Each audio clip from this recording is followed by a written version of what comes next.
네, 반갑습니다. 경기도의 도시환경위원회 광주 출신 임창이라고 합니다. 저는 오늘 경기도 도시계획의 재설계 방안이라는 너무나 거창한 그 제목을 들고 나왔는데요. 말씀드리고자 하는 주요 내용은 지난번 도정 질의 때 말씀드렸던 경기 동북권에 대한 이야기입니다. 동북권이 가지고 있는 여러 가지 규제, 제한으로 인해서 난개발이 발생하고 그런 부분을 해결하기 위한 경기도의 어떤 권한이 있는 또 역할이 필요하다라는 말씀을 드렸었는데 오늘 또 발표를 듣다 보니까 더 많은 생각들을 하게 된 것 같습니다.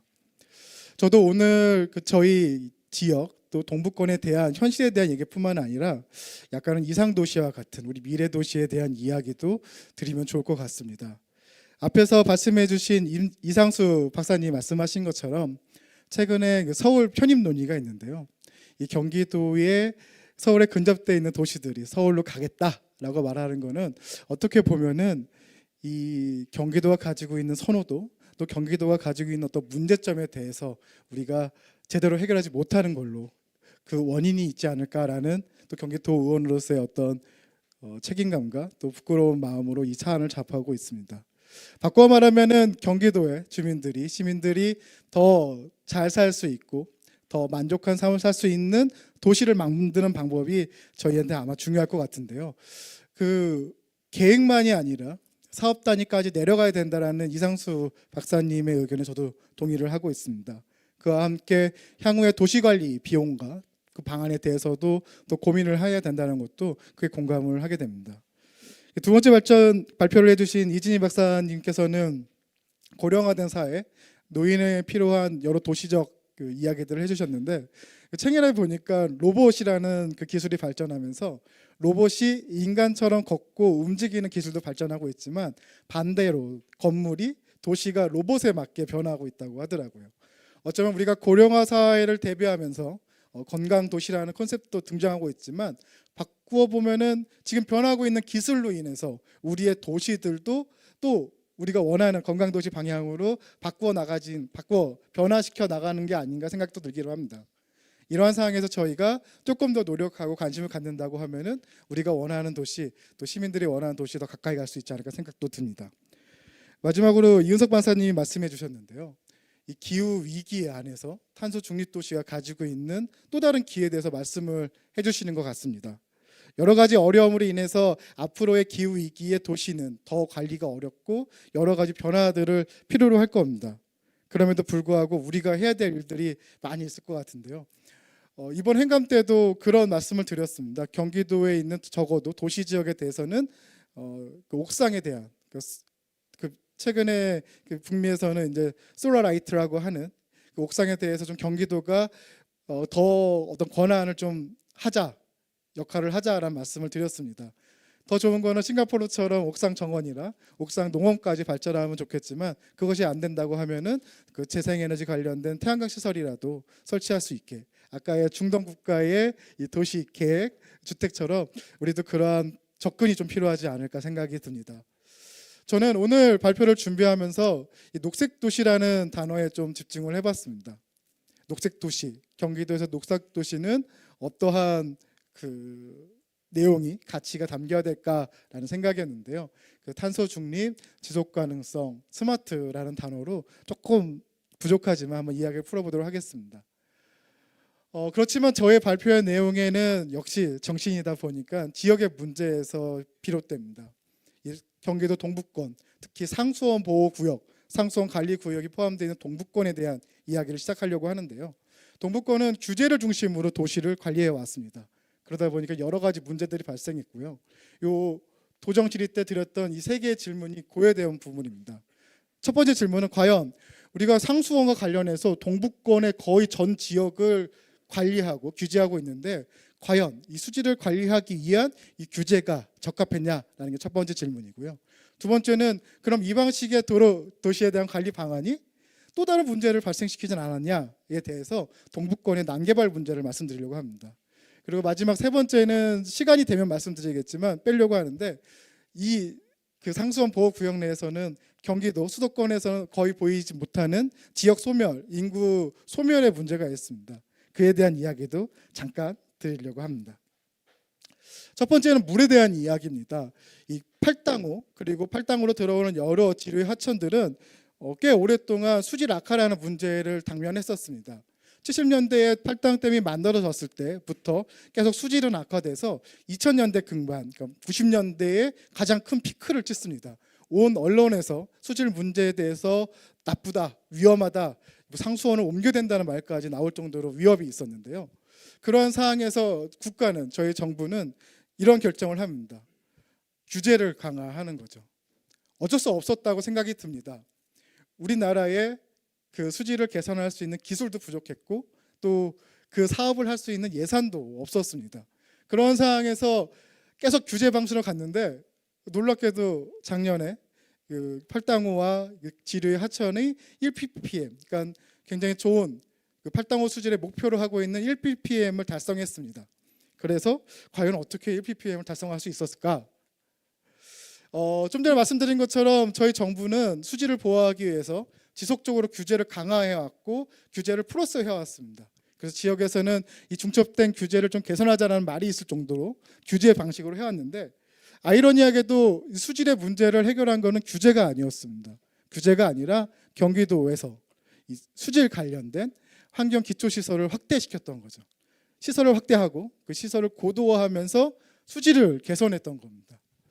그럼 생각이 좀 다르게 바라봅니다. 우리가 동북권에 대해서, 경기도 동북권이라는 이 거대한 지역에 대해서 2,500만의 시민들, 그 국민들을 위한 물을 공급하기 위한 규제의 당위성이 있었는데 이 당위성이 이 기술적인 해결 솔루션이 생긴다고 하면은 또 다른 접근이 필요하지 않을까입니다. 두 번째 문제는 과연 그럼 규제가 이 도시를 어떻게 만들었냐는 겁니다. 규제를 한다는 것은 개발을 제한한다는 거고, 개발을 제한한다는 것은 도시적 측면에서 인구를 제한한다는 건데요. 지난 10년 동안 수도권의 인구는 약 6.3%가 증가했습니다. 근데 아이러니하게 이 팔당호를 관리하는 지역의 인구는 33.1%가 증가합니다. 그리고 제가 지역구에 있는 광주는 약 56.2%가 증가하죠. 규제로 인해서 개발을 제한하고 인구를 억제하려는 정책이 오히려 반대가 된 겁니다. 저는 그 원인이 이 규제만으로는 할 수 없는, 거기서 시장에서 움직이는 역동성이 있다고 생각합니다. 다시 말해서 공급을 제한해도 계획적인 도시 계획을 통한 계획적인 도시 개발을 막는다 하더라도 난개발로 인한 주거와 공장은 증거했던 거죠. 그리고 더 문제는 이 아래 보이는 사진입니다. 분당은 우리가 알다시피 일기 신도시로 계획적인 도시인 반면에 광주는 난개발이 됐는데요. 성남과 광주의 경계를 보시면 명확히 차이가 납니다. 이 경계를 중심으로 해서 성남의 분당 신도시는 녹지가 보존된 반면 광주는 그 경계 끝까지, 산의 꼭대기까지 이 주택들이 또 공장들이 올라온 것을 볼 수 있습니다. 그럼 과연 이 난개발 방식이 적합하냐라는 질문이었습니다. 공장도 마찬가지입니다. 이 수질을 보존하기 위해서 최소한의 공장들만 입지할 수 있고 또 환경 물질을 배출하지 않는 공장들만 들어올 수 있게 되어 있는데 산업단지가 단 하나도 없는 광주는 굉장히 많은 공장들이 개별 입지로 들어왔습니다. 광주뿐만 아니라 팔당 관리 지역 내에도 같은 현상이 일어난 거죠. 다들 아실 겁니다. 과연 저 공장들이 수질을 오염시키고 환경을 오염시키는 물질을 배출하지 않을까요? 우리의 법적 기준 이하 또는 우리의 법적인 대상이 아닐 뿐이지 충분히 우리가 생각하는 이상의 양을 배출하고 있습니다. 경기도의 많은 공무원분들이 이에 대한 통제를 하기 위해서 노력하고 있지만 현재 같은 방식으로는 어렵습니다. 왜냐하면 개별 공장마다 이걸 통제할 수는 없으니까요. 그래서 광주에서는 또 상수원 보호구역, 특별구역 내에서는 그래도 우리가 관리할 수 있고 체계적으로 만들 수 있는 산업단지를 만들려고 하는데 그것도 또 자연보전 권역 6만 제곱미터라는 제한에 걸려가지고 현실성이 없는 상황입니다.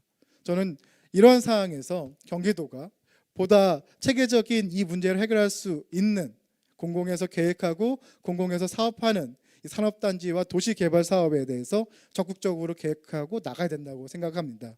이는 단순하게 동북권의 문제만은 아닙니다. 동북권뿐만 아니라 지금 현재 경기도에서 도시계획과 개발에서 조금은 배제되어 있는, 어쩌면은 남부의 신도시들을 제외하고 빠져있던 북부에 대한, 동부에 대한, 서부에 대한 우리의 관심이 더 필요한 이유이기도 합니다.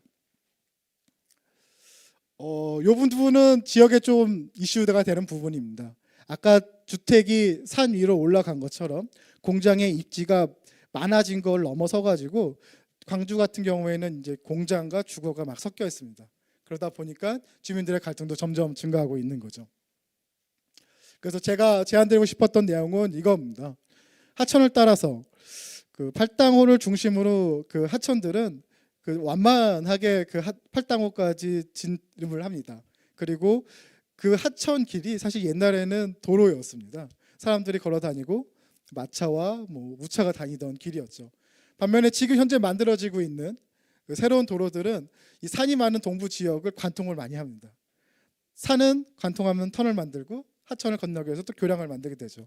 그래서 저는 하천을 중심으로 현재는 개발이 되어 있는 여러 가지 방식으로 뭐 그 상수원 보호, 관리, 수변구역 등등의 여러 규제로 막혀 있는 현재 이 지역들을 경기도에서 좀 체계적으로 도시 계획을 하고 개발을 하자라는 얘기입니다. 이건 좀 특수하게 저희 광주와 용인을 연결하는 경안천 주변에 대한 도시 계획의 필요성, 그 도시 사업의 필요성을 좀 언급했던 내용입니다.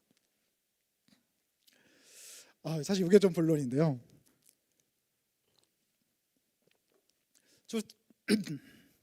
저출생과 고령화는 우리나라의 어떤 인구 구조의 변화라고 하면은, 그에 따라서 어떤 도시 공간의 뭐 수요와 공급에 대한 변화라고 하면은, 앞으로 우리가 만들어야 될 미래 도시에 대해서 고민을 할 때 조금 더 중요한 이슈들이 있지 않을까 생각이 들었습니다.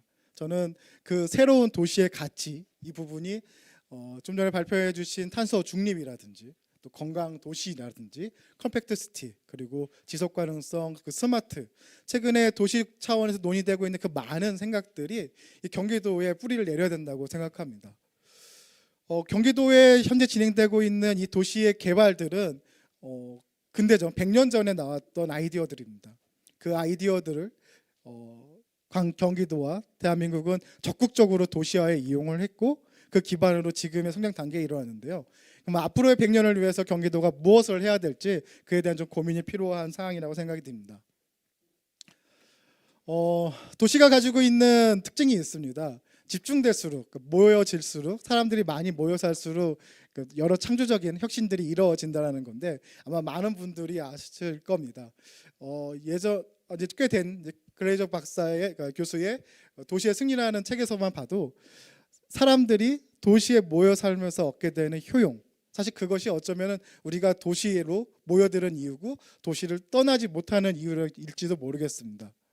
앞으로 우리에게 여러 위기가 온다 할지라도 우리는 도시 안에 살게 될 거고, 어떠한 변화를 이끌어나고 혁신을 이끌어 나가기 위해서는 도시가 변해야 된다는 결론에 또 도달하는 지점입니다.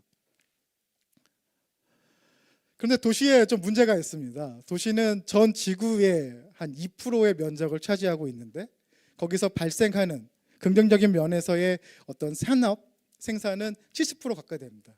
근데 그와 함께 에너지 사용률이라든지 환경에 미치는 영향 또한 70%를 차지하죠. 우리가 지구라는 큰 행성으로 봤을 때 2%밖에 안 되는 면적에서 지금 우리의 지구의 온난화라든지 환경 문제를 발생시키는 내용에서는 70%를 대항하고 있는 겁니다. 그래서 우리가 어떤 도시를 만들 것인가가 또 중요한 이슈가 될 것 같습니다.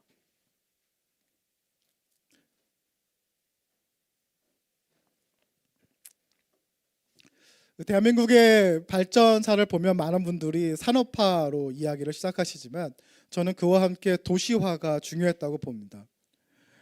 1950년대, 어쩌면 그 이전에 전 근대 시대에 존재하지 않았던, 그러니까 대한민국에 존재하지 않았던 어떤 고층 빌딩, 그리고 도시의 기능을 수행할 수 있는 그러한 도시의 모습들이 만들어지는 과정에서 대한민국의 경쟁력이 커졌다라고 바라보는 건데요. 6.25 전쟁 이후에 그 아무것도 없던 벌판에서 인프라를 만들고 도시화를 이끌어냅니다. 그러면서 그 과정에서 이제 산업화 도시를 만들어내죠. 그리고 90년대 이후에는 지속 가능성, 환경에 대한 관심이 높아지면서 우리가 만드는 신도시에서도 일정 부분의 녹지를 확보한다든지 공원을 만든다든지 그러한 지금 다 알고 계신 도시 계획적 기법들이 등장을 합니다. 하지만 최근에는 여러 기술의 혁신과 함께 새로운 변화들이 일어나는데요. 아까 건강도시를 말씀드리면서 로봇이라는 기술이 오히려 도시의 형태에 있어서 우리가 목적하는 건강도시의 형태로 다가가는 것처럼 새로운 도시들이 등장하고 있고, 우리는 그것을 얼마나 빠르게 그리고 우리한테 적합하게 넣을 것인가에 대한 과제에 놓여 있습니다. 스마트 도시와 관련된 내용들도 꾸준히 그 전에 UCT부터 스마트 시티에 이르는 여러 가지 과정을 통해서 발전시켜 나가고 있고, 대한민국이 가지고 있는 IT 기술과 결합되면서 조금 더 확장적으로 나가고 있습니다. 이런 시점에서 저희가 그 새로운 준비하고 있는 3기 신도시라든지 동북권과 북부권에 이걸 어떻게 적합해 어떻게 적용할 것인지에 대한 고민도 함께 해야 될 것 같습니다. 동북권에 가지고 있는 물 관련된 주제입니다.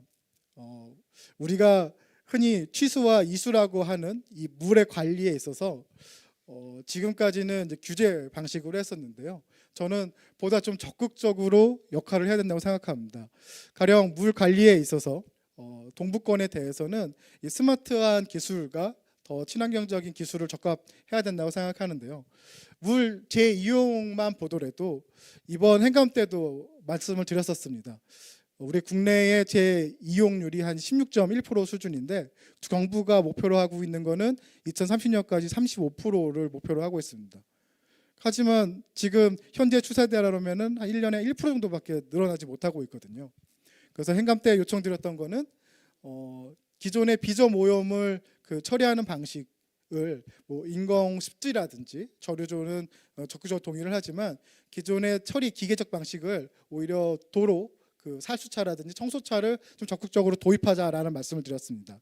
그리고 도로 청소차에 쓰이는 물은 이러한 물 재이용을 좀 활용할 수 있게 하자고 제안을 드렸고, 이러한 방식이 동북권의 도시 또 새로운 신도시에는 좀 의무적으로 적용될 수 있으면 좋겠다라는 말씀을 드렸습니다. 그리고 또 최근에 도로 클링 서비스, 그러니까 클링 시스템이라고 해서 도로에 이제 물을 뿌리는 건데요. 아시다시피 열섬 효과도 줄이고 또 도시의 미세먼지도 해결하는 방안으로 제시를 되고 있습니다. 그런 내용들도 보다 더 적극적으로 접근이 필요하지 않을까 생각을 하고 있습니다. 에너지에 관련된 부분입니다. 지금 경기도는 탄소 중립과 알리백과 관련해서 지사님께서 적극적으로 추진하고 계십니다. 특히 기후지사라고 불릴 만큼 이 기후 위기에서 탄소 중립과 알리백에 대한 의미를 크게 부여하고 계신데요. 아직 도시 차원에서는 그 접근법이 좀 부족한 생태라고 생각을 합니다. 지난 행감 때도 도시 안에서, 도시 지역 내에서 솔라라이트, 태양권, 또 옥상권을 불릴 수 있는 옥상 공간에 대한 좀 제안을 드렸습니다. 캐나다나 다른 북미 쪽에서도 태양광 설치에 대해서는 다른 자연을 보존하는 것조차도, 그러한 자연 보존에 대한 논의조차도 우선시한다라는 그러한 태양광에 대한 우선권을 부여하고 있는데, 아직 우리 도시 지역에서는 건물의 옥상에 대해서 개인의 사적 소유권이라는 이유로 어떤 공공의 역할이 많이 부족한 것 같습니다. 바꾸어 말하면은 도시에 있는 건물들의 옥상에 태양이라든지 또 다양한 어떤 도시적 시스템들이 적용이 된다고 하면은 우리 도시의 환경과 에너지 자립에도 도움이 되지 않을까 생각을 합니다. 두 번째로 수열 에너지 관련해 가지고 저희 지역에 있는 상수원 보호구역에 데이터 센터를 제안드렸었습니다. 데이터 센터는 전력을 많이 사용하는데요. 그 전력의 50%가 데이터 센터의 열을 낮추기 위해서 사용을 하고 있습니다. 그러면은 팔당호에 있는, 물론 팔당호가 깊이가 깊지는 않아서 하층부에 있는 물 온도도 굉장히 안정적이기는 좀 부족함이 있지만, 그 물의 온도를 이용해서 쿨링을 한다면은 전력을 최소화 사용하면서 수도권에 부족한 데이터 센터의 공급과 그리고 그 수열 에너지에 대한 활용도 하지 않을까 생각이 들었었습니다. 그러니까 바꾸어 말하면은 우리가 지금까지 아무것도 하지 말라는 규제로 아무것도 하지 말라고 하는 상수원 보호구역에서도 현재 필요한 도시적 기능과 그리고 산업에 대한 부분이 결합되고 또 재생 에너지를 활용한다고 하면은 그 부분을 조금 더 확장시키지 않을까라는 생각이었습니다.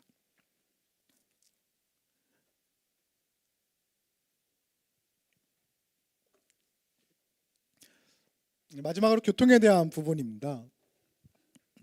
지난 그 도정 질의 때 그 대중교통 확대에 대한 말씀을 드렸습니다. 물론 최근 많은 기술들이 확대되고 있고 친환경 자동차 관련해서 전기차라든지 수소차도 보급이 되고 있습니다. 하지만 기본적으로 개인 중심의 자가용 중심의 방식이 아니라 경기도가 좀 더 책임감 있게 대중교통 방식으로 새로운 교통 시스템을 적용하는 역할을 해주셨으면 하는 바람입니다. 왜냐하면은 기존의 차량을 개인의 차량을 친환경 자동차로 전환하는 것만으로는 지금의 우리의 기후 위기를 대응하기에는 좀 부족함이 있습니다. 물론 미국에서 나온 그 보고서를 보니까 자율주행이 완벽하게 기술이 적용이 되고 우리 도로에 자가용이 아니라 공유 차량으로 전환이 된다고 하면은 현재 도로 그 면적의 약 한 3분의 1 정도는 다른 기능으로 전환할 수 있다고 합니다. 그렇다고 하면은 아까 이은석 박사님께서 보여주신 것처럼 도로 안에서 녹지도 확보할 수 있고 다양한 역할도 들어갈 수 있을 것 같은데요. 거기에 아마 이 공유 차량이 또 자율주행 차량이 개인의 차나 그 소유가 아니라 공공의 대중교통 시스템으로 전환한다고 하면은 3분의 2 이상을 저희가 활용할 수 있게 될 수 있습니다. 그렇기 때문에 이 교통에 대해서도 좀 더 첨단, 그 다음에 지능형으로 전환하고 이러한 변화에 발맞춰서 경기도가 그 대중교통에 대한 그 도시 계획적 역할을 하게 된다면은 이 부분에서도 훨씬 더 역할을 할 수 있지 않을까 생각을 듭니다. 내용을 한번 정리해 보겠습니다. 제가 오늘 드리고 싶었던 말씀은 지금까지 경기도에서 많은 공무원분들과 그 전문가들이 노력해서 현재 이 수도권의 경쟁력을 갖게 됐습니다. 지금까지 열심히 해오셨던 것만큼 앞으로의 이 변화와 위기에서도 우리가 또 하나의 혁신을 만들어야 되는데요. 저는 그 안에 가지고 있는 키워드가 기존까지 해왔던 방식의 그 도시 관리 방식, 규제 중심의 관리가 아니라 조금은 혁신적인 그리고 미래지향적인 도시계획과 도시개발에 대한 역할이 필요하다고 생각을 합니다. 저도 도의회에서 여기 계신 공무원분들과 또 전문가분들과 함께 경기도가 경기도 안에서의 변화 또는 수도권과 비수도권의 어떤 갈등을 넘어서 가지고 동아시아에서 아니면 전 세계적으로도 가장 경쟁력 있는 도시로 또 가장 미래지향적인 도시로 변화하고 혁신하는 데 역할을 하도록 하겠습니다. 이상으로 발표를 마치도록 하겠습니다. 감사합니다.